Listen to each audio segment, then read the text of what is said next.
Good morning students. Hindi में हम लोगों ने एक टॉपिक स्टार्ट किया था जिसको हम कहते हैं वर्णमाला। और वर्णमाला को लेके मैंने कहा था कि वर्णों का सुव्यवस्थित अध्ययन वर्णमाला कहलाता है। वर्णमाला को लेके मैंने कहा था कि वर्णमाला जब डेवलप हुई होगी तो इनिशियल फेज में देयर वर 49 वर्ड्स अल्फाबेट्स। उसमें आपका कितने अल्फाबेट थे? 49 अल्फाबेट थे। बाद में 3 ऐड हुए, टोटल आपका कितने हो गए? 52 हो गए। अब ये जो वर्णमाला है, इस वर्णमाला में हमने कहा टोटल जो स्वर हैं वो है 11, है ना। कुल स्वर 11, चाहे वो आपका क्या करें, हम आपका मूल वर्णमाला की बात करें या बाद में डेवलप हुई वर्णमाला की बात करें जिसमें 3 शब्द और ऐड हो गए थे, 3 अक्षर और ऐड हो गए थे। और उसके बाद हमारे पास अगर हम किसकी बात करते हैं, हम बात करते हैं यहाँ पर व्यंजनों की। तो मूल जो वर्णमाला थी जो इनिशियल फेज में डेवलप हुई थी उसमें हमने 33 व्यंजन बताए, ठीक है। लेकिन बाद में जो डेवलप हुई 2 और ऐड हुए, ड और ढ, तब कितने हो गए वो आपके? टोटल हमारे पास 35। उसके बाद अयोग वा उच्छिष्ट व्यंजन जो भी है वो बाद में हम देखते हैं। तो अब हम यहाँ पे आपके बेसिकली जो बात कर रहे हैं वो बात कर रहे हैं किसमें? ऊष्म या संघर्षी व्यंजनों की, ठीक है। ऊष्म या संघर्षी व्यंजनों की अगर हम बात करते हैं बच्चों, तो इसको ऐसे समझो कि ऊष्मा का मतलब होता है हीट, ठीक है। ऊष्मा का मतलब क्या होता है? हीट होता है। संघर्ष का मतलब क्या होता है? आपका कहीं ना कहीं स्ट्रगल जो तुम कर रहे हो, है ना। अब ये जो आपका हीट यानी ऊष्मा है या संघर्ष है, इसमें आपका 2 तरह से ले लो कि ऊष्मा का मतलब होता है हीट, यानी जब हम बॉडी से आपका क्या करते हैं, अपने मुंह से कुछ बोलते हैं तो हवा बाहर निकलती है, गर्म हवा बाहर निकलती है। अब इस गर्म हवा के बाहर निकलने के बेस पे हम कह रहे हैं कि जो हमारे पास व्यंजन है, ठीक है, कौन से व्यंजन? जो हमारे पास संघर्षी व्यंजन है या फिर ऊष्म व्यंजन है, हम इस बेस पे उसको देख रहे हैं कि मुंह से कितनी हवा निकल रही है, कितनी विंड पास हो रही है, कितनी गर्म हवा निकल रही है या कितनी ऊष्मा निकल रही है, हीट निकल रही है। तो उसके बेस पे अगर हम देखें तो हम कह रहे हैं आपका कितने? 4 हमारे पास क्या है? ऊष्म व्यंजन है। इन्हीं को संघर्षी व्यंजन भी कह लेते हैं क्योंकि भैया जितने ज्यादा एफर्ट्स लगाओगे हवा उतनी तो बाहर निकलेगी गर्म, तो इसीलिए हम कह रहे हैं कि इनको संघर्षी व्यंजन भी कहते हैं। तो ये जो संघर्षी व्यंजन है हमारे पास ऊष्म व्यंजन है, इनका नंबर है 4। कितने नंबर है? 4। और इन चारों में हमने आपका पहले कहा था कि कचोटता प्यार, मैंने क्या कहा था आपका? क वर्ग, च वर्ग, ट वर्ग, त वर्ग, प वर्ग, ये संघर्षी व्यंजन थे, सॉरी ये आपका स्पर्शी व्यंजन थे। उसके बाद मैंने आपको जो नेक्स्ट बताया य र ल व, वो आपके बताए थे अंतस्थ व्यंजन। और उसके बाद का जो पार्ट निकल के आता हुआ है ऊष्म और संघर्षी व्यंजनों का, जिसमें हमने कहा टोटल 4 आपके अल्फाबेट्स हैं। और ये 4 अल्फाबेट आपका, इनमें से 3 तो सही है और लास्ट में आपका एक ह है। तो सबसे पहले ह पकड़ो।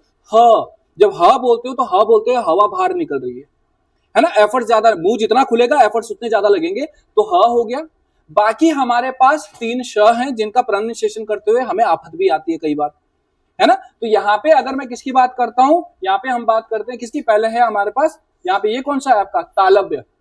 ये कौन सा है? मूर्धा, ठीक है। ये कौन सा है आपका? ये हमारे पास है दंत्य। इनको भी सब कैटेगराइज कर रखा है लेकिन हम इसको बाद में कैटेगराइज करेंगे। लेकिन हम संघर्षी या ऊष्म व्यंजनों की अगर हम बात कर रहे हैं तो इसमें आपके जो 4 ये व्यंजन हैं, इन 4 व्यंजनों में हम कह रहे हैं कि सबसे पहला हमारे पास जो निकल के आ रहा है वो आपका कौन सा है? वो हमारे पास है तालव्य, है ना। और तालव्यों की अगर हम बात करते हैं तो तालव्य वर्णों में आपका जैसे री पढ़ते हो ना, री सुनते हो ना आप, री। तो री जब बोलते हो तो टच कहां कर रही है टंग तुम्हारी? यानी टीथ का जो अपर पार्ट है, यानी जिसको हम बेसिकली क्या कहते हैं? तालु ही तो कह रहे हैं उसको, तालु ही तो कहते हैं, यानी टीथ के अपर पार्ट में, बाहर से नहीं अंदर से। तो अब री जब बोलते हो तो उसको टच कर रहा है। तो यहाँ पे अगर इसका प्रोनाउंसिएशन ठीक करना है तो इसके लिए आपको क्या करना पड़ेगा? अपनी टंग को कहां टच कराना पड़ेगा? उसी तालु पे टच कराना पड़ेगा, यानी जो टीथ का अपर पार्ट है वो टच कराना पड़ेगा। श श, तभी प्रोनाउंसिएशन ठीक होगा, नहीं तो फिर तब सलजम भी होगा, फिर आपका जो है शरीफ भी होगा, ठीक है, फिर शहर भी होगा, सब एक जैसे होंगे। तो यहाँ पे आपका ये जो हमारे पास ऊष्म या संघर्षी व्यंजन है, ये मैंने कहा कौन सा है? ये हमारे पास तालव्य है। तो तालव्य को आपका अगर प्रोनाउंसिएशन ठीक करना है तो आपको क्या करना पड़ेगा? तालु से अपनी टंग को टच कराना पड़ेगा। अगर नहीं टच करवा पा रहे हो तो इसका मतलब तुम्हारा प्रोनाउंसिएशन ठीक नहीं है। मैंने कहा क्या बोलना है?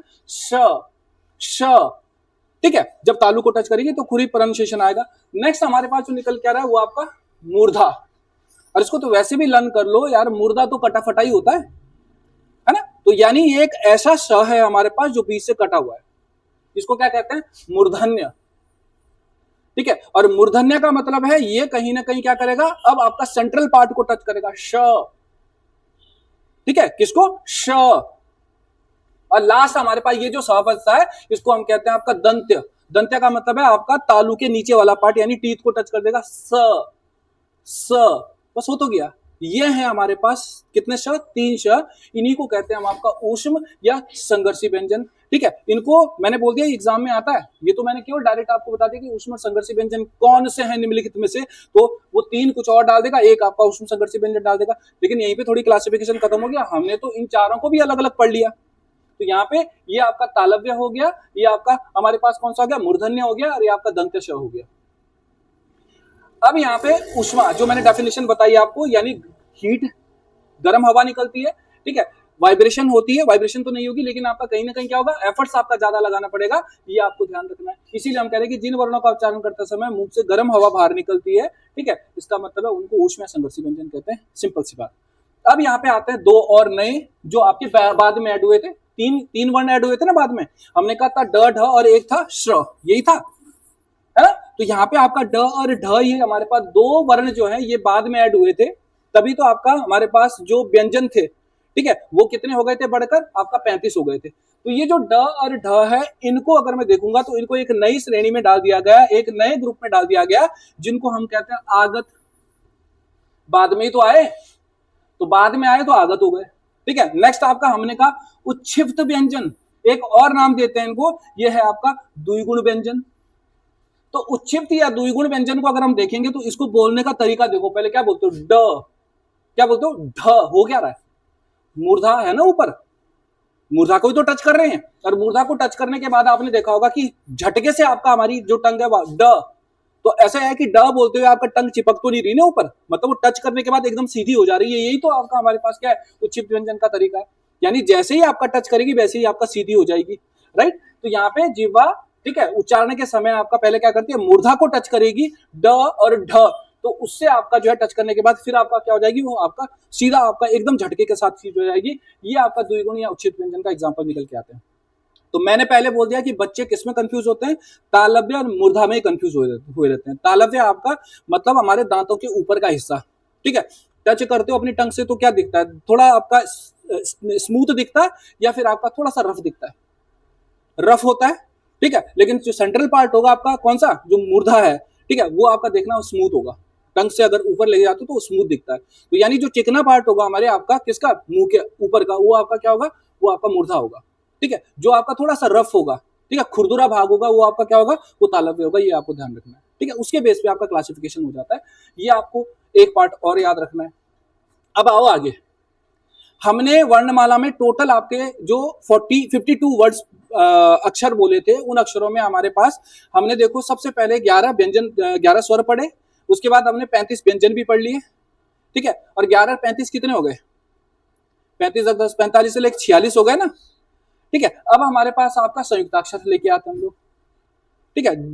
अब ये जो संयुक्ताक्षर हैं, ये संयुक्ताक्षर इनिशियल फेज में जब आपका वर्णमाला डेवलप हुई थी, मैंने कहा कितने थे, 3 थे, ठीक है, और बाद में आपका एक और ऐड हुआ जिसका नाम था श्र, तो टोटल आपका जो संयुक्ताक्षर हो गए हमारे पास कितने हो गए, 4 हो गए।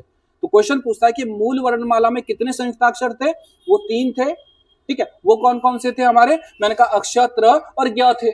ये भी पूछ लेता है कि मूल वर्णमाला में निम्नलिखित में से कौन कौन से आपका वर्ण थे, तो अक्ष, त्र और ज्ञ 3 थे, और बाद में आपका जो एक और 3 वर्ड ऐड हुए, उनमें से जो 3 अक्षर ऐड हुए उनमें से एक अक्षर जो था वो आपका क्या था, श्र था, ठीक है। जो आजकल कौन बोल रही है, रूबिया लियाकत लिख रही है ना शिक्षा, तो उसमें वो उसी आपका श्र को ऐड कर रही है, श्र, ठीक है। तो यहाँ पे अगर मैं बात करता हूं तो हम आपका, अब हम कह रहे हैं कि संयुक्ताक्षर है, तो संयुक्त का मतलब क्या होता है, जुड़ा हुआ होता है, हमेशा ध्यान रखना। तो जुड़ा हुआ होता है तो इसका मतलब है आपका, वैसे भी हमने कहा था कि बेसिकली जो व्यंजन होते हैं वो अकेले नहीं होते, व्यंजनों को आपका क्या करने के लिए, हेल्प करने के लिए स्वर भी होते हैं। तो यहाँ पे गौर से देखो, हमने कहा हमारे पास क्या है, अक्ष, हमने कहा आपका त्र, और हमारे पास ज्ञ, ये 3 पहले से थे, एक और आ गया श्र। अब ये किस किस से बने, ऑप्शन यही आता है, ये लिख लेगा कि श्र जो आपका हमारे पास क्या है, संयुक्ताक्षर है, वो किन किन वर्णों से मिलकर बना है।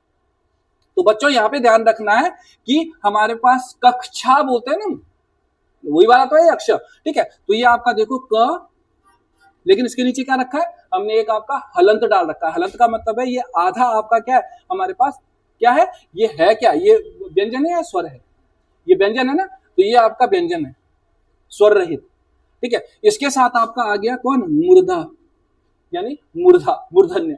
कौन सा? श।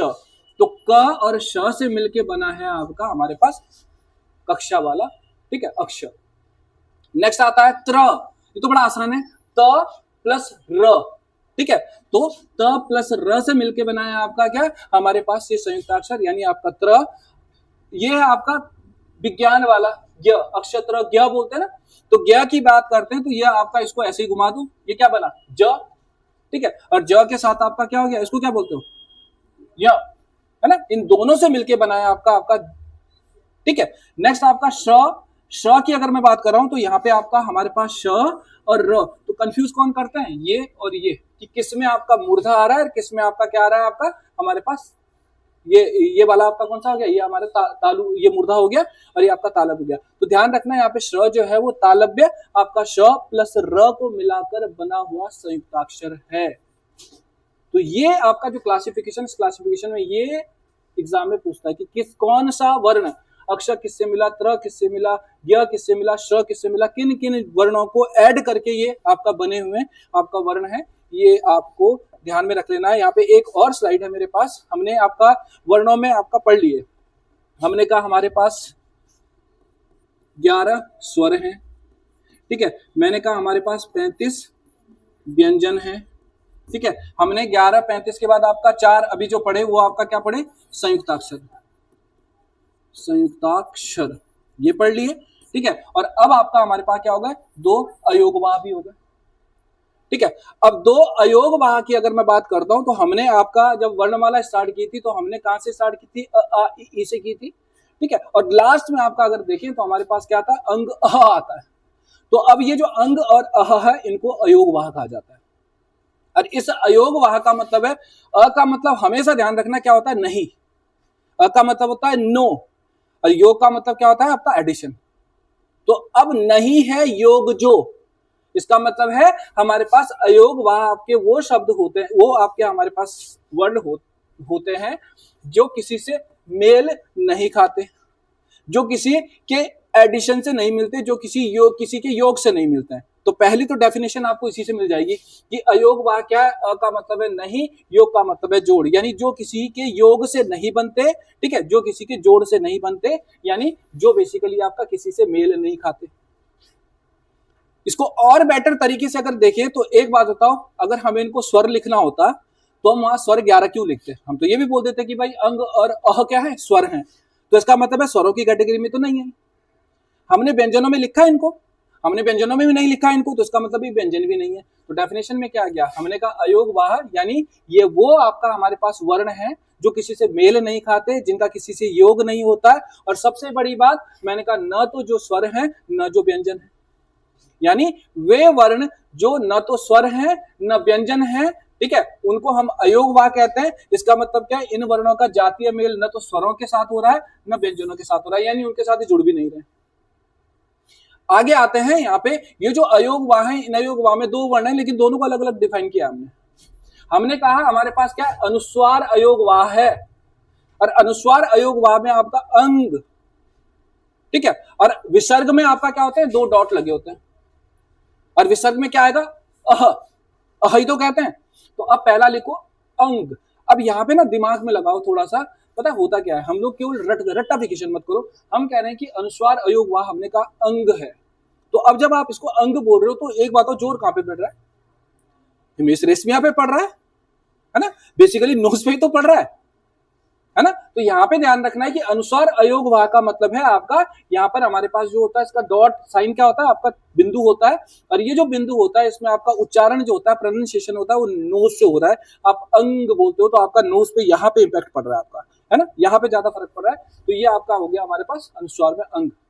आप पढ़ते हो हंस, आप पढ़ते हो दंस, आप पढ़ते हो कंस, तो जोर कहां पड़ रहा है? यहां पे पड़ रहा है, यानी नासिका पे पड़ रहा है, नोज पे पड़ रहा है। लेकिन यहां पे अगर हम बात करते हैं विसर्ग में, तो विसर्ग में आप क्या कहते हो? अह, है ना। तो क्या हो रहा है? ह, गले पे जोर पड़ रहा है, राइट। तो यहाँ पे विसर्ग में बात करें तो विसर्ग का चिन्ह सबसे पहले क्या होता है? 2 डॉट्स होते हैं, ये जो आपके बने हुए हैं यहाँ पर, ठीक है। और यहाँ पे आपका इसका जो उच्चारण है वो आपका किसकी तरह हो रहा है? वो आपका हमारे पास ह की तरह हो रहा है। ह किस तरह का आपका वर्ण था? संघर्षी या ऊष्म था, है ना। तो ये आपका इसका उच्चारण ह के समान ही होता है। हम क्या पढ़ते हैं, हम पढ़ते हैं इसको अह, ह ही तो आ रहा है, ठीक है। अब यहाँ पे देखो मनः, प्रातः काल, तो प्रातः बोलते हो या प्रातः बोलते हो, प्रातः, तो ह का प्रोनाउंसिएशन आ रहा है, ये हमारे पास है अयोग वाह, ठीक है।